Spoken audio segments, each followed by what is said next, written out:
Good morning, my dear students. How are you all? Hope you are all good and doing well. So, in today's class, in last class, we have discussed about the Mendeleev's periodic table. Today's class, we will discuss about the limitations of Mendeleev's periodic table. So, our first limitation is anomalous pair of elements. What is the first limitation? Anomalous pair of elements. Certain elements of highest atomic weights precede those with lower atomic weights. Anomalous pair of elements बोल तो क्या, थोड़े ऐसे elements हैं जो जिसका highest atomic weight है, फिर भी ये लोग पीछे है, लोअर एटॉमिक वेट वाले एलिमेंट्स से पीछे प्लेस हुए हैं लोग. जैसे कि टेल्यूरियम, इसका एटॉमिक वेट 127 है, प्रीसीड्स आयोडीन, एटॉमिक वेट 126 है. तो आयोडीन टेल्यूरियम से पहले आ रहा, फिर टेल्यूरियम से पहले आयोडीन आ रहा. आयोडीन का एटॉमिक नंबर कम है किससे? टेल्यूरियम से. तो ये एक लिमिटेशन हो गया मेंडलीव का पीरियोडिक टेबल का. Next, dissimilar elements placed together.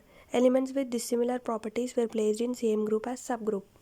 ठीक है ना. तो जिसके जो भी डिसिमिलर है प्रॉपर्टीज़, यानी दो एलिमेंट्स के प्रॉपर्टीज़ सेम नहीं है, तो ऐसे एलिमेंट्स को ये लोग क्या करें, एक ग्रुप में डाल दिए. और as a sub group A and sub group B. For example, alkali metal like lithium, sodium, potassium etcetera, ये पूरे काम पे है, फर्स्ट ए ग्रुप में है. Have little resemblance with coinage metals like copper, argentum, aurum of first B groups. ठीक है ना. ये जो भी लिथियम, सोडियम, पोटेशियम है, ये लोगों का थोड़ा कोऑर्डिनेशन, यानी थोड़ा बहुत इन लोगों का रिजेम्बलेंस, ये लोग के प्रॉपर्टीज़ किससे रिलेट हो रहे हैं? Copper, argentum, aurum. Chlorine is of 7th A group and manganese is of 7th B group, but chlorine is a non metal whereas manganese is a metal. अब क्लोरीन को और मैंगनीज को 7th A group में manganese को रखे, chlorine को रखे, और 7th B ग्रुप में मैंगनीज को रखे. क्यों ऐसा प्लेस करें? जबकि क्लोरीन क्या है? मेटल है. क्लोरीन नॉन मेटल है और मैंगनीज क्या है? मेटल है. तो इन दोनों को भी ऐसे प्लेस करने से, मैंगनीज और क्लोरीन को भी 7th A और 7th B में रखने से भी, प्रॉपर्टीज़ डिसिमिलर रहने से भी ये एक लिमिटेशन बन गया. Next, modern periodic table. H.J. Hoesle in the year 1930 found that each element emits a characteristic pattern of X-rays when subjected to bombardment by high energy electrons. By analyzing the X-ray patterns, Moseley was able to calculate the number of positive charges in the atoms of respective elements. The number of positive charges in the atom of an element is called the atomic number of the element. Modern periodic table में क्या है? H.J. Moseley कौन से year में? 1913 में. क्या found करे कि ईच एलिमेंट, हर एलिमेंट में कैरेक्टरिस्टिक प्रॉपर्टी रहती जो एक्सरेज का पैटर्न रिफ्लेक्ट करती when subjected to bombardment of high energy electrons. जब हाई एनर्जी इलेक्ट्रॉन्स वालों को अगर हम अपने एलिमेंट्स को सब्जेक्ट करेंगे तो एक्सरे का पैटर्न दिखेगा. By analyzing the X-ray patterns, Moseley was able to calculate the number of positive charges in the atoms of respective elements. ठीक है ना. तो ये एक्सरे के पैटर्न्स को एनालाइज करके मॉसले क्या करे, कैलकुलेट कर रहे थे कि ये एलिमेंट में कितने नंबर ऑफ पॉजिटिव एटम्स है. ठीक है ना. पॉजिटिव चार्ज एटम्स कितने हैं, ये यूज़ कर रहे हैं उन्होंने. एक्सरे के पैटर्न को देख के उसके अंदर कितने प्रोटॉन्स हैं उनको मालूम हुआ. The number of positive charges, protons, in the atom of an element is called the atomic number of the element.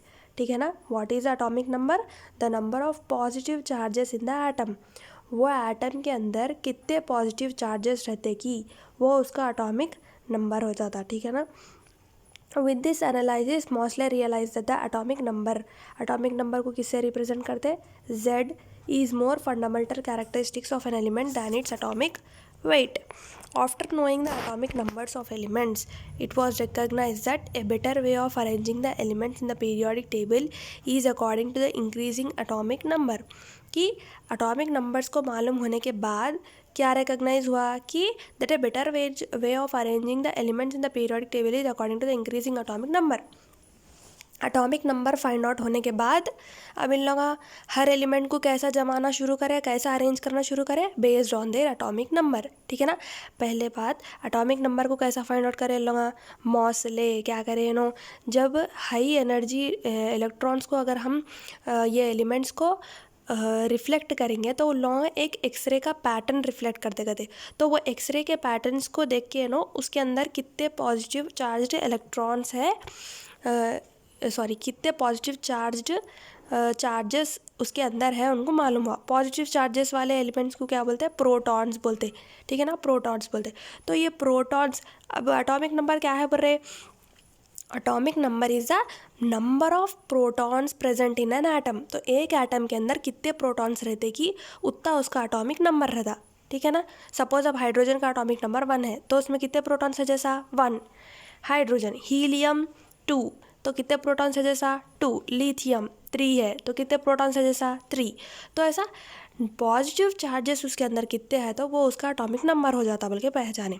फिर क्या मालूम करे कि अब कैसे अरेंज करना है एलिमेंट्स को, based on their atomic numbers. Periodic table is according to the increasing atomic number. This arrangement eliminated the problem of anomalous series.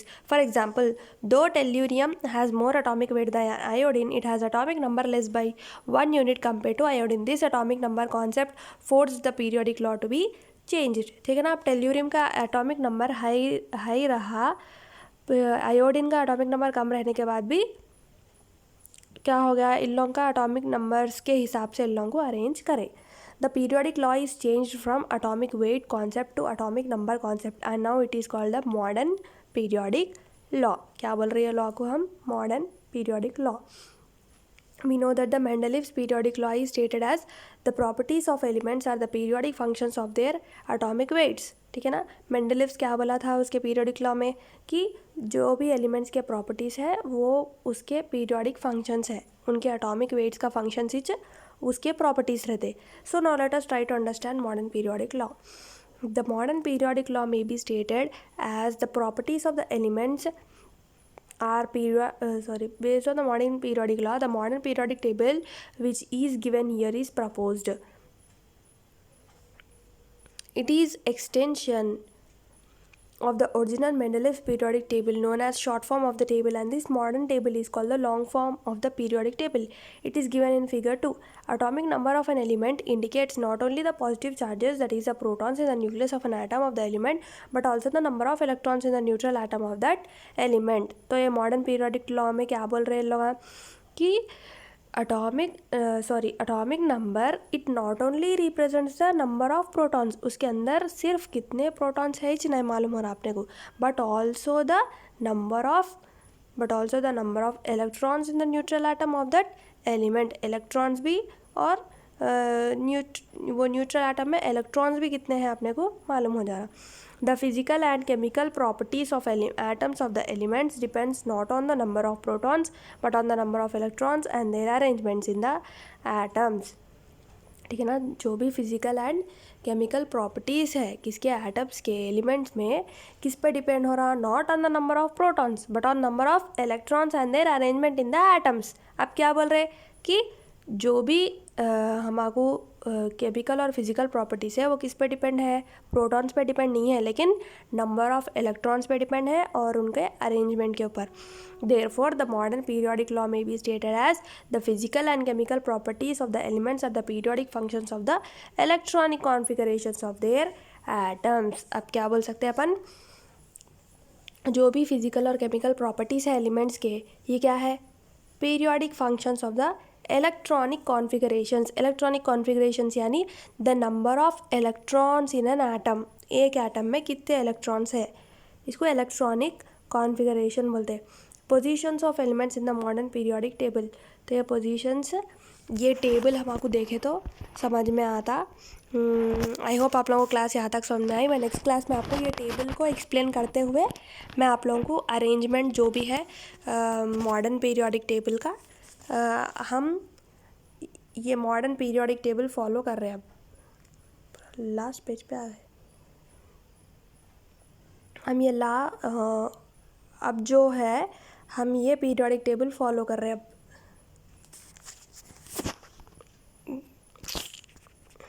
ये पीरियोडिक टेबल हम अब फॉलो कर रहे, सॉरी, ये पीरियोडिक टेबल हम फॉलो कर रहे। मैं आप लोगों को नेक्स्ट क्लास में इन डिटेल ये पीरियोडिक टेबल को एक्सप्लेन करते हुए आप लोगों को सब समझाऊंगी है एक एक एलिमेंट के बारे में, ठीक है ना। आई होप आप लोगों को क्लास यहाँ तक समझ में आई होगी। Thank you.